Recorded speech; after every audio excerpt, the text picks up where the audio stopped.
Hello, everyone, and you're very welcome to this first in a series of discussions dealing with Latin America. This meeting will deal with Cuba, COVID-19, and the healthcare crisis, and how has it affected the world, and how Cuba's healthcare system provides an example of an alternative and a socialist healthcare system. We have with us today a Cuban ambassador, Hugo René Ramos Milanés. So, Ambassador, gracias por venir. Gramatic asok to Huedema, August Toffalt the Road. Ambassador, you're very welcome. Thank you very much for giving us your time tonight. And would you like to introduce yourself, please, to the audience? Thank you.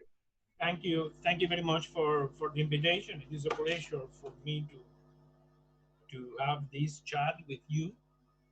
I am Hugo Ramos, Cuban Ambassador to Dublin. And it's a pleasure. It's a pleasure to be with you. Thank you very much. Pleasure to have you on. I suppose the first sort of question that we would have is when it relates to Cuba and the healthcare services, that Cuba is world famous for its world-class healthcare system. There's a lower infant mortality than most even developed countries like the United States or Britain. It's a small country under a vicious blockade by the United States. Absolutely phenomenal achievement. Could you talk, I suppose, how the Cuban medical system has responded to COVID-19? It was responding, fortunately, very well as expected by Cuban population, and as expected by our friends. We were able in Cuba to establish a global strategy to face COVID very early in the year. Between January, February, the government began to meet and to organize themselves, and they prepared this global national strategy for to face COVID. We had the experience of China, in which we had a very small medical team, but they were involved. So we have from a very first-hand information of how the pandemic was going on, and then we began to receive in January, February, the information how the pandemic was affecting different countries in Europe. So was established that program that integrate national efforts to overcome this pandemic, uh, boosting, of course, the health sector, but mobilizing the efforts of so many institutions, nationally and local government, and try to establish priorities, different priorities in the health system, but also in other aspects of life that will be affected because from the very beginning was understood that the only way to stop the transmission was the quarantine, the isolation of population, for example, and then food production, distribution was a very high priority. How to organize that? Of course, also social assistance for elder people, for people who will be quarantined, for young people in the educational sector also, how to continue the academic activities, how to continue the academic activities in this period, and many other aspects. I think that the success of this national program has been to identify from the very beginning that the priority should be to test people the widest the widest possible, to establish, to identify positive. There are contacts to isolate them, to treat the ill people immediately, and in that way to cut the transmission. we were able, we were forced at the beginning even to isolate some neighborhood where the presence of the illness was in a very important proportion. For example, in Havana, where this is the most populated city in Cuba, and at that moment the presence of foreign tourists was a big one, like in Matanzas, the neighboring provinces, and so on. So you have to we have to consider that in Cuba almost 80% of the positive were persons, asymptomatic persons. So the good things is that they received the test, they were positive. We were able to send them to hospital to identify their contacts, to send to their contacts.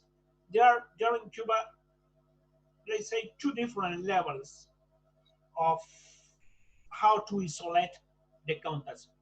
All people, all positive, are sent to hospital. All of them were sent to hospital. The suspect, those who the contacts. Let's say first the contacts. Um, they sent the contacts. There were different levels.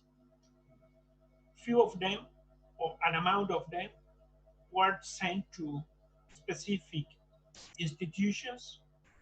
Others, they keep the surveillance in the neighborhood with the local institution, health institution in the neighborhood. And between, there was also a, a third group that we can identify, the those who has any symptom, and between that group, an important amount of them, an important quantity of them was sent to hospital, and others to different institutions, different centers. We established from the very beginning 20 hospitals with 5,000 beds in those hospitals only for COVID. There were 477 beds for intensive care in UC units, but there were also 54 centers in the country where suspect people was sent.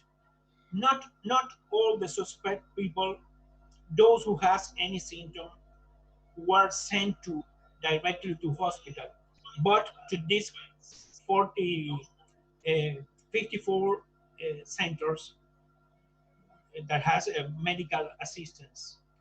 But also there were 200, more than 200 surveillance institutions where the contact, uh, those who identify as contact of one positive were sent, or where they have the medical surveillance. And to act in that way from the very beginning, um, made possible to cut the transmission, to interrupt the transmission in an early moment.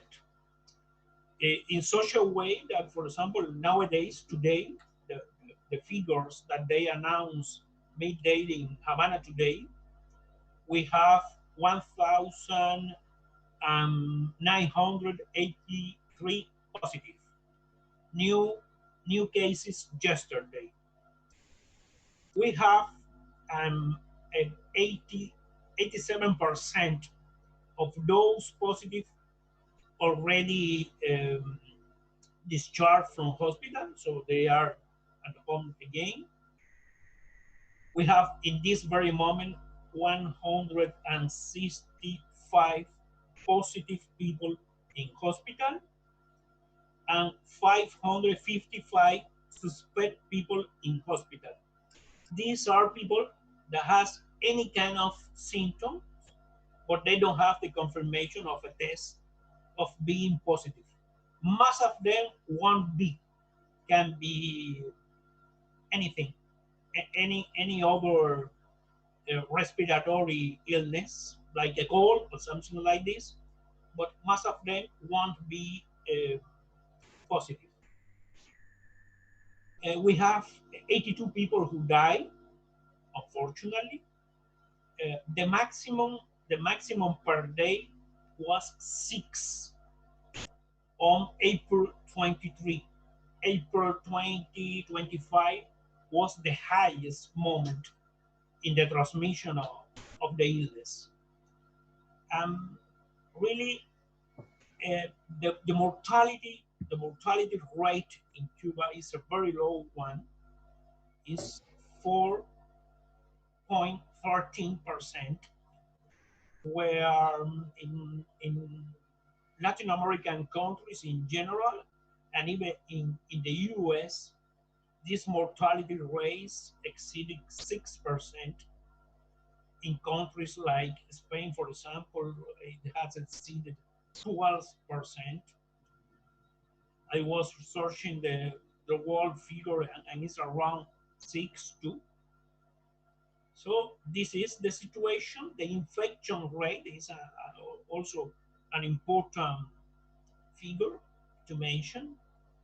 The infection rate in Cuba is 17 persons per 100,000 inhabitants. That means that every 100,000 inhabitants, we found only 17 people positive. The figures around the world are quite different.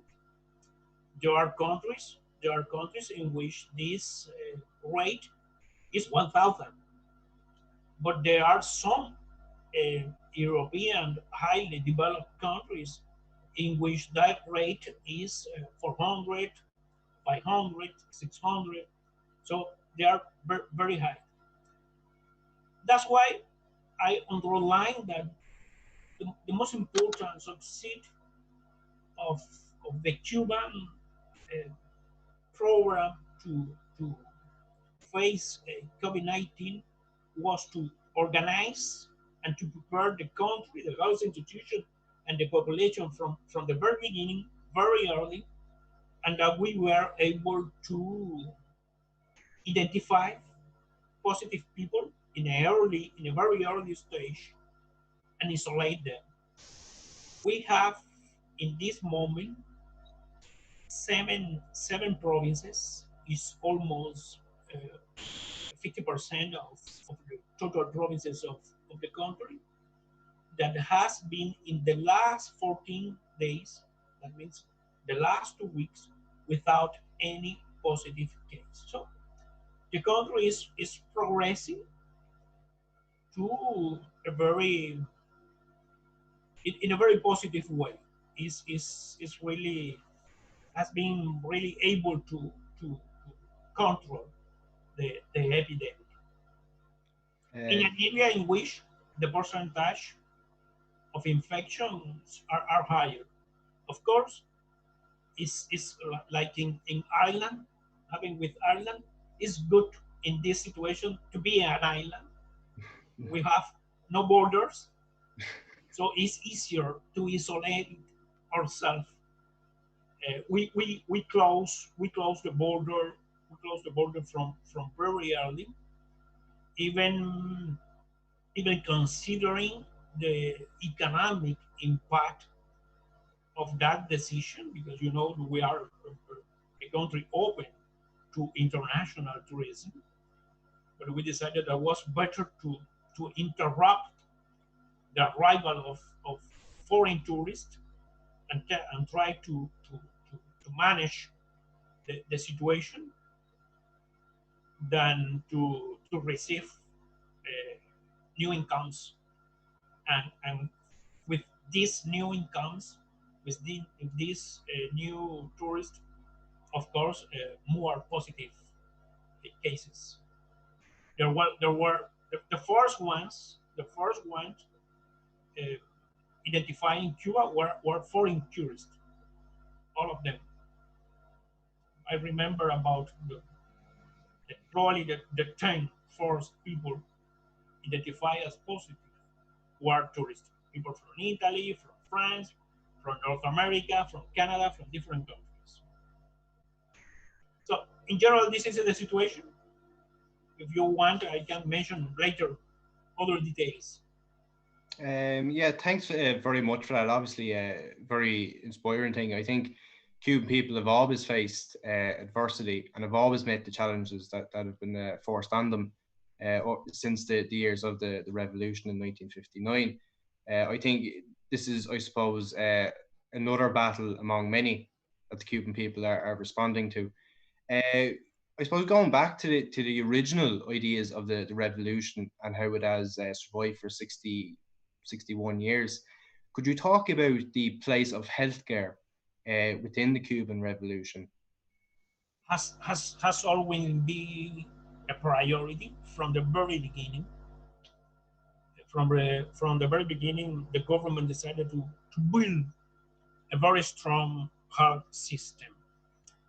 Um, one of the main problems of Cuba at that time, being an underdeveloped country with many population in rural areas, with no access to any kind of health service, um, a lot of illness, that contagious illness like sarampion, malaria, dengue, diarrhea, and many others that were very easy to control just with few investment. So the government decided to combat this. When the revolution triumphed in 1959, we had at that time few hospitals, all of them located in the main cities, and we had at that time around 6,000 doctors in the country. Half of them migrate to the US in the first 2 years.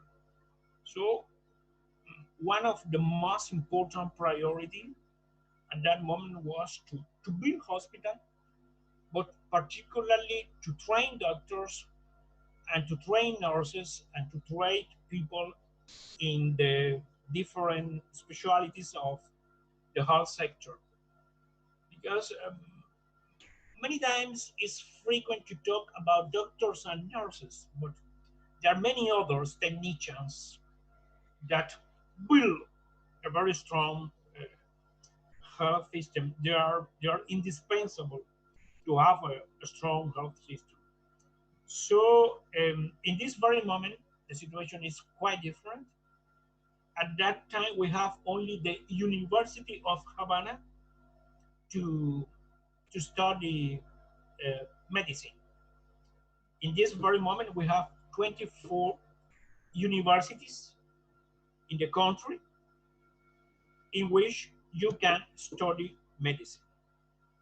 And during those years, we have been able to graduate thousands of doctors, Cuban doctors, and foreign doctors. We have in this very moment 95,000 doctors. That means that we have 9 doctors every 1,000 inhabitants. Is one of the most highest rate in the world. I remember that the US is about 5, 6 per thousand of inhabitants, and similar in many other developed countries. And we have in this very moment 84 nurses, 84,000 nurses. So the situation has changed uh, in a very important way. Health sector is not a privilege in Cuba. It's a universal right with with a very high quality. The country is able to to guarantee the population organ transplant, very advanced cancer treatment with zero cost for the patient.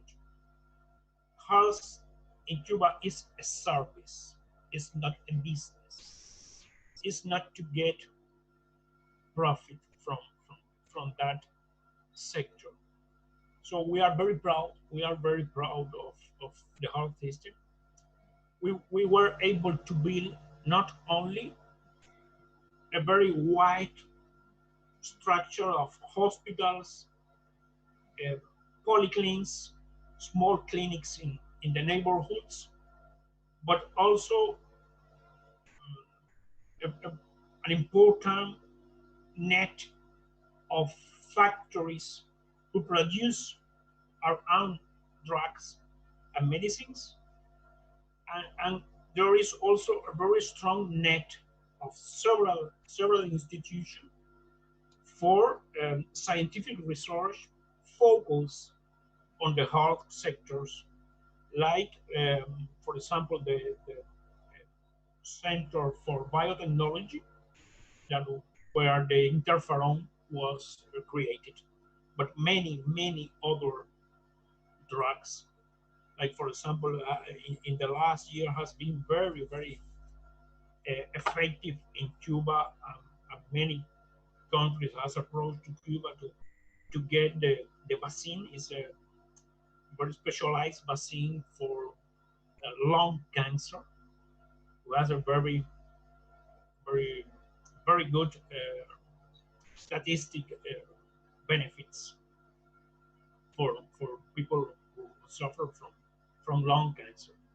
So the sector is very strong thanks to the work done by the revolution, and particularly by Fidel Castro, who got as a doctor from the very beginning.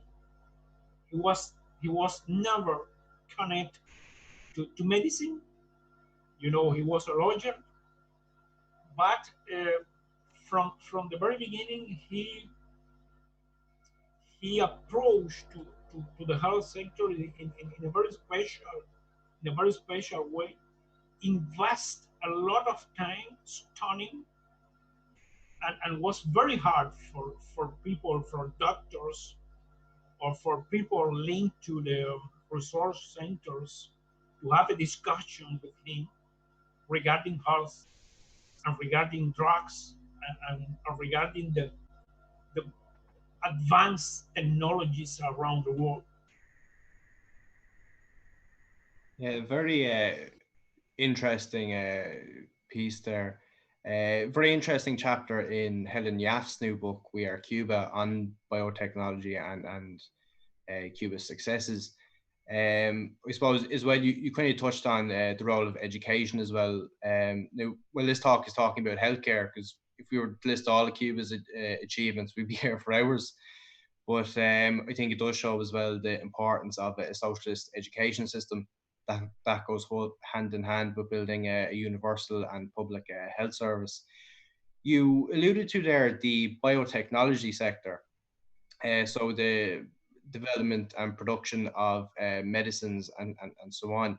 Could you talk about the effects of the US imposed blockade on Cuba, how it has affected that sector? In a very strong way.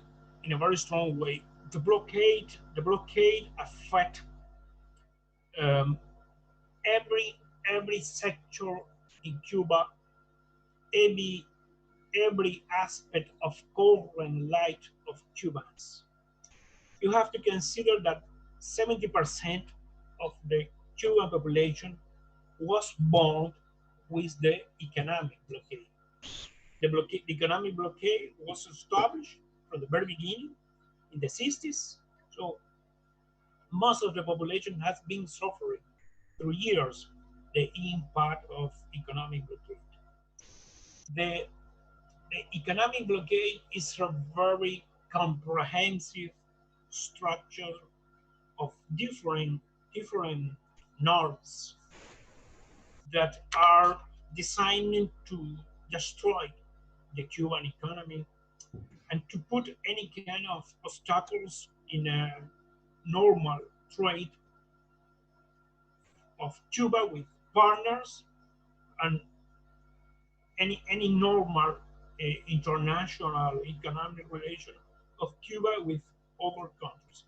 For example, you have to consider that the rules of the blockade prohibited to Cuba to buy any product, any product. It doesn't matter where this product is produced, but any product who has more than 10% of American components is prohibited to sell to Cuba.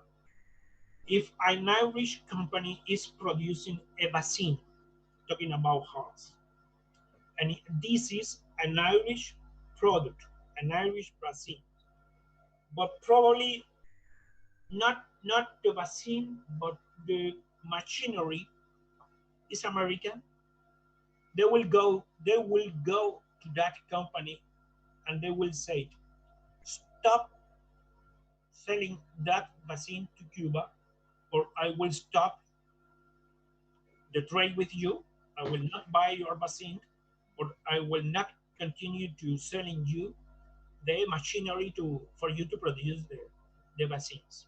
So in the health factors, you have to keep in mind that the most important transnationals that produce drugs, uh,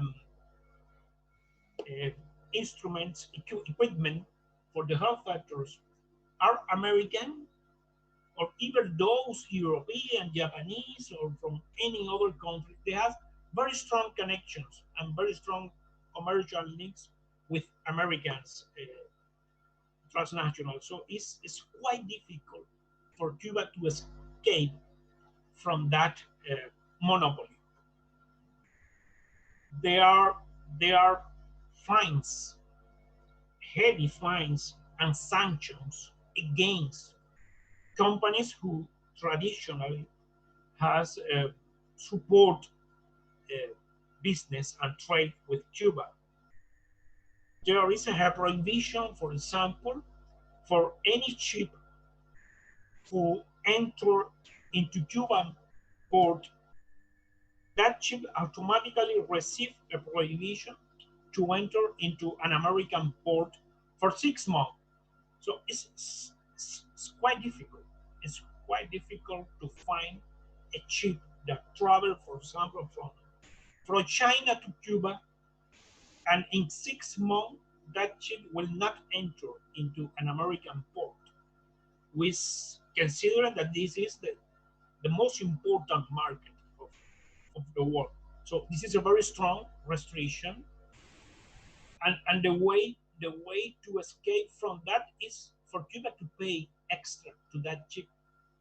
So when any country has to pay, let's say 500,000 to to import from any country in Asia 20 tons of medical material, I was like, if they have to pay 500,000, we have to pay 1 million, because we have to pay probably the ship going to Cuba with the cargo and coming back practically with nothing, or to go to any other country to try to find something to return back. So we have to pay this extra for the shipment. The same happened during Trump administration, in imposed some restriction to cargo, air cargo, and to charters. So we have the same situation with planes, but we cannot use American dollars in our international transactions. We cannot go through American banks and even going through other banks. Those banks, Irish, French, British, any bank in the world has commercial trade with the American bank. So there is also a possibility to punish those banks. And really, they invest a lot of time in the persecution of all Cuban transactions. It's quite difficult for Cuban people living abroad to send money to Cuba. It's quite difficult for our partners to pay their bills for trade, or even for us to pay to our partners. So we spend a lot of money trying to find intermediary banks and try to change the the, the money in different currencies, not using the American dollar. For example, talking about COVID. From the very beginning, Cuba ordered to with two enterprises, European enterprises, uh, traditional trade with Cuba. Cuba ordered, I don't remember the quantity, but some pulmonary ventilators to provide to have additional equipment in our hospital. Um, Coincidentally, those two companies were bought by an American one, and automatically they canceled the transaction to Cuba. But also was denounced by international public opinion that the Chinese organization Alibaba, who, who did a very important donation to Italy, to Spain, to different countries facing COVID-19, they did also a donation to Cuba, and we were not able to find a company for do the cargo to Cuba. So what was a restriction. Anytime they try to get a company for the transportation of that cargo to Cuba, they found a lot of difficulties. But talking also about COVID, um, in New York, several hospitals tried to buy interferon from Cuba, and the government prohibited to do it. So this is the way the blockade affect particularly the health sectors for Cubans scientists, for Cuban doctors. It's impossible to participate in an international congress in the US. The Americans doctors and the American scientists cannot participate in an international congress in Cuba. It's quite difficult to have a bilateral, direct bilateral communication between researchers, uh, between both countries belonging to Cuba or the US. Even they have the interest.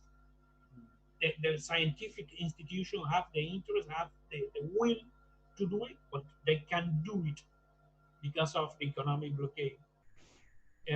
We cannot buy from them, but we cannot sell to them interferon or any other drug. During Obama administration, in which the situation was different, and Obama was able to open some possibilities for better relation and better trade. He never canceled the blockade, but anyway, he opened different alternatives. There is a very well-known clinic from New York, is the Roswell Park Clinic, that established an agreement with Cuba, and they try to buy the Simavax vaccine. It's a very good vaccine, very effective vaccine. against lung cancer. But this operation, of course, was canceled by Trump administration. So this is the way. This is the way we have to operate every day, facing any kind of obstacles because of the economic blockade. Unfortunately, fortunately, there is a very strong solidarity movement around the world against the economic blockade. Even here in Ghana, you know very well, Communist Party, Cuba Support, the union, Seek to Unite, and others. There are several organizations and institutions that has a very solidary approach and a very strong uh, stand against the continuation of this economic war, because the economic blockade is an economic war against Cuba. And was established from the very beginning. It's written by the person who had the initial idea. There is a document from the State Department.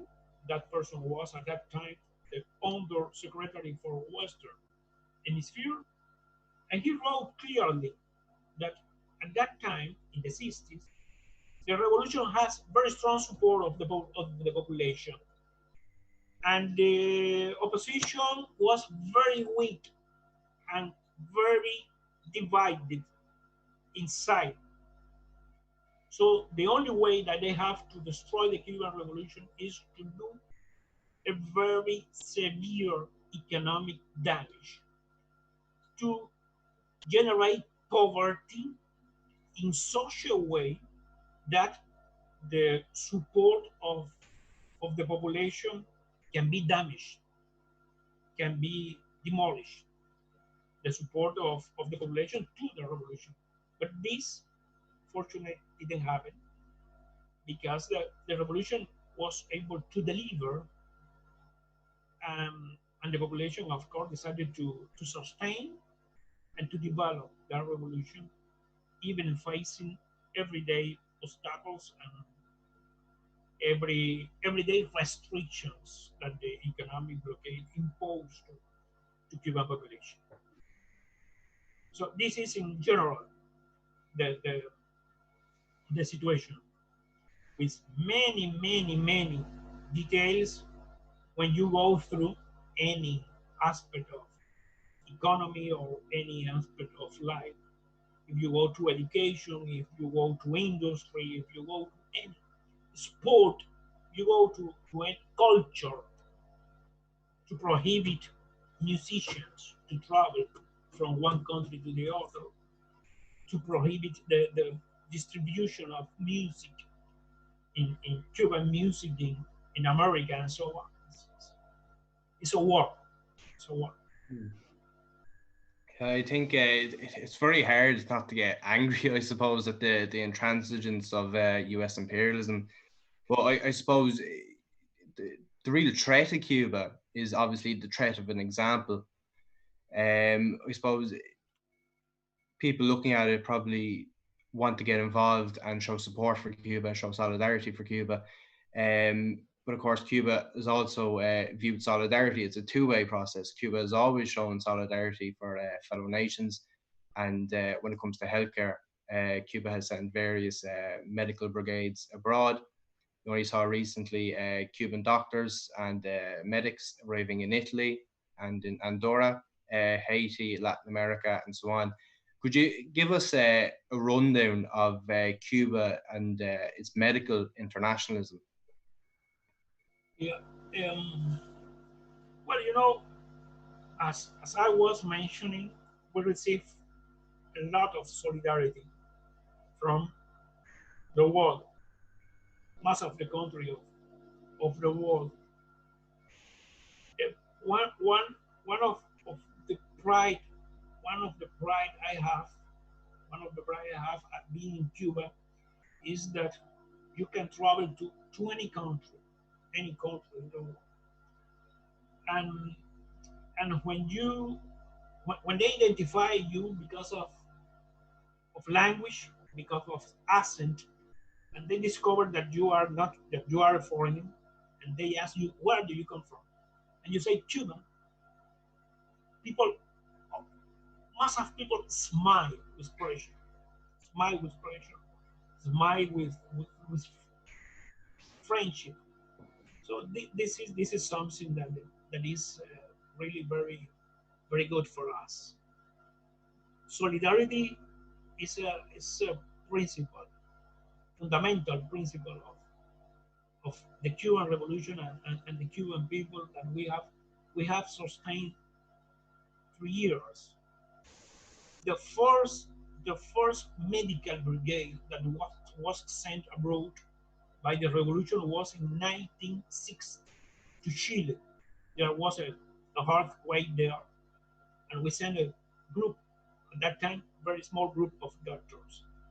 But in 1963, we sent to Algiers a medical brigade, and this was the first medical brigade who stayed for a long period in a foreign country. It marks the beginning of Cuban international cooperation with other countries in the health sector that till nowadays has covered 160 countries, practically most of the world. In those 160 countries, there have been presence of Cuban doctors and Cuban uh, health personnel in a figure that goes to over 400,000 people. 400,000 people. So when COVID emerged, we had on ground in 99 countries at that time. So the beginning of this year, in 99 in 59 sorry 59 countries, we had 20 at that time we had 28,000 doctors. 28,000 doctors in 59 different countries around the world: Africa, Latin American countries, Asia, Middle East, and so on. So when some countries addressed to Cuba for doctors, we answered yes. We have the medical brigade, Henry Reef. The medical brigade was created in a very exceptional situation. At that time we had the decision to send some doctors to the U.S. when Katrina hurricane, but they refused. Finally, the local government was very interested in welcoming the Cuban Medical Brigade, but they refused. The central government refused. And Henry Reef was an American brigadier who fought and died in the War of Independence in Cuba. So the name mm, calls to internationalism. Henry Reef Brigade, previous to COVID, had been in 22 countries with 28 brigades, medical brigades, with practically 8,000 people, and they act on on exceptional situations like earthquake, Pakistan, Chile, Haiti, and others, hurricanes, floods, and epidemics. Among epidemics, we have to recall the Ebola in West Africa, where we sent a group of doctors. I don't remember the exact figure, but it was between 200 and 300 to, to, to West African countries to deal with the Ebola epidemic. So when COVID, of course, we answered yes, following this tradition. There have been 26 brigades working in 24 countries with 2,300 professionals. Two of these brigade, a few days ago, returned to Cuba, one from Italy and one from Andorra, near to Spain. The rest still working in different countries, in Africa, Latin American countries. One remains in Italy. There are others in the Middle East, in Asia too. They are distributed practically around the world, in all continents. And even if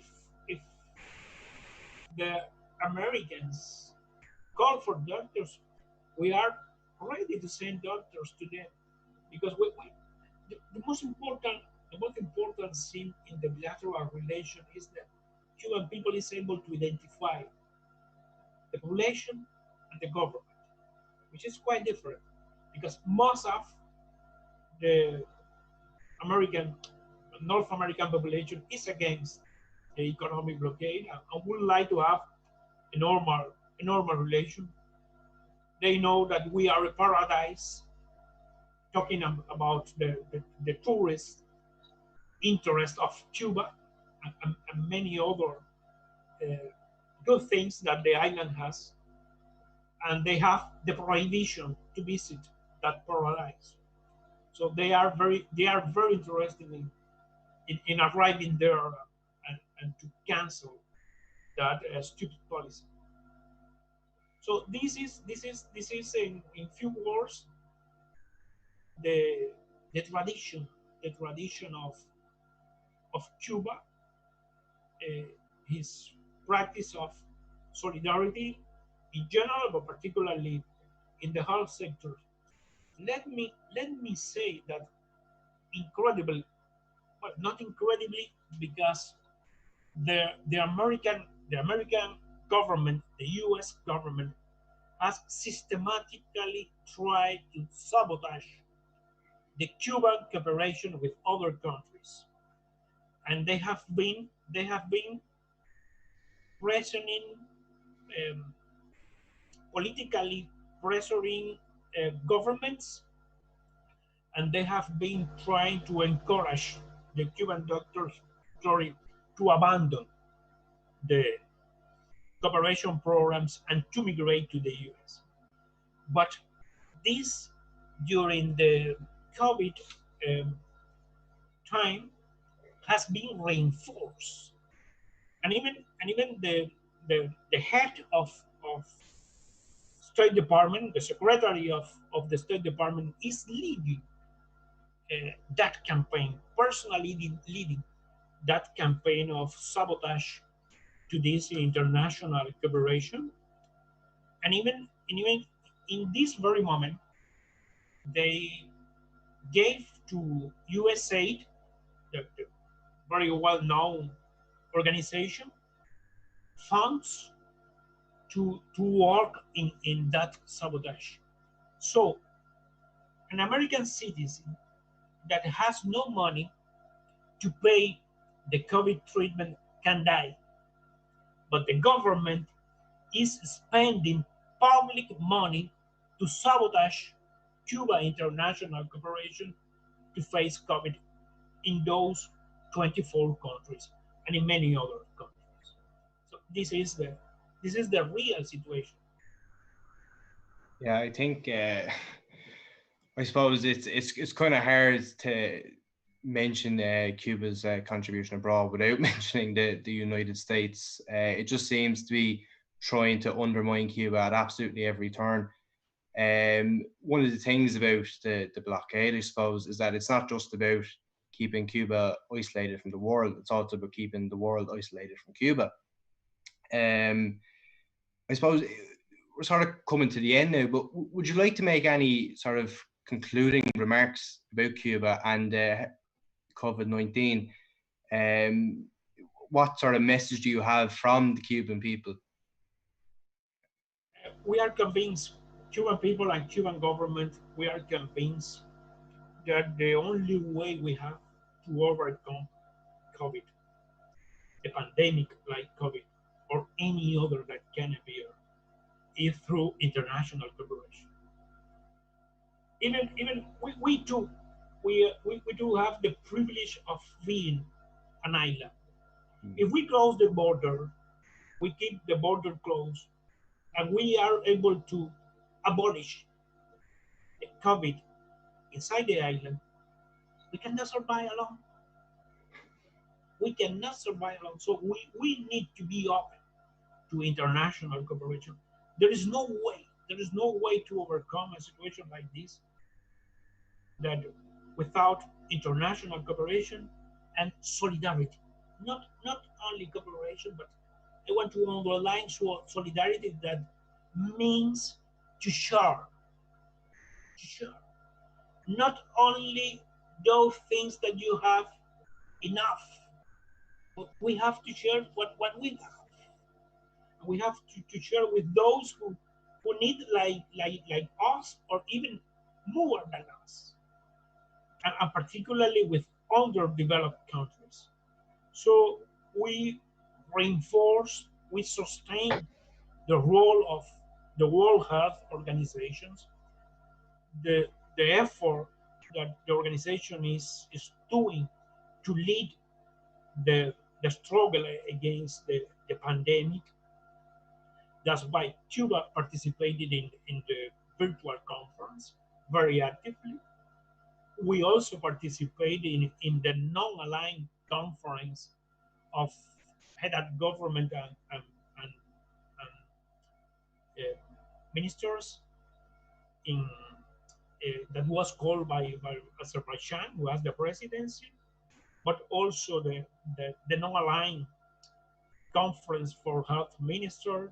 We are going to participate in few days in the Latin American Parliament conference, and in any other kind of forum in which we can share experience, we can share information, and we can establish programs of cooperation to deal with the pandemic. Really, there is no way really to overcome that without cooperation and without a lot of solidarity. And the pandemic probably has shown humanity how we can appreciate how much we need to appreciate the real value of international cooperation and international solidarity. It's fundamental. It's fundamental in this moment.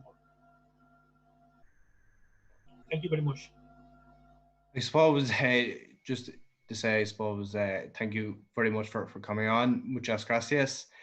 I suppose the one thing that comes across, I suppose, in our discussion is the sheer spirit of the Cuban people, the ability to mobilize, whether it's for healthcare, whether it's to go abroad, to give selflessly their meager resources to build a socialist healthcare system, and I suppose to live up to duty of Che Guevara when he said that true revolutionary is guided by a great feeling of love. I think the Cuban people completely exemplify that, and I suppose there's no greater example of the legacy of Comandante Fidel Castro. So again, thank you very much for coming. It was an extremely interesting discussion. Would you, I suppose, one final thing we might mention is that this is the first in a series of discussions. So this one is dealing with Cuba. Next week, we'll be talking with the Venezuelan ambassador, Rocio Monero. Of course, Ambassador, you're more than welcome to take part in the audience. That discussion will deal with current events in Venezuela and imperialist aggression. I will do with pleasure. I will do with pleasure. Let me thank you for the invitation. And let me once again thanks all Irish friends who has sent very strong message of solidarity to Cuba in those days, and very strong message of recognition to the Cuban cooperation with other peoples. We have been publishing all this message of solidarity in social media, in our web page. But we have been sending those messages to Cuba, to the Ministry of Foreign Affairs, to the Cuban press, to different organizations, to the Communist Party, to the youth organization, and so on. And it's very high and well appreciated. Thank you very much. Thank you very much. So next event is the same time next week, which is Thursday, 4th of June at 7:30 p.m. I think discussing Venezuela, I think will give some interesting comparisons to Cuba, and I think will provide a very interesting discussion. So once again, on behalf of the Communist Party of Ireland, muchas gracias, Guatemala. Gracias. Thank you very much for coming along, and Viva Cuba Libre, and we'll end the discussion there. Thank you very much. Gracias to the audience. Thank you very much to the audience. Thank you. Bye.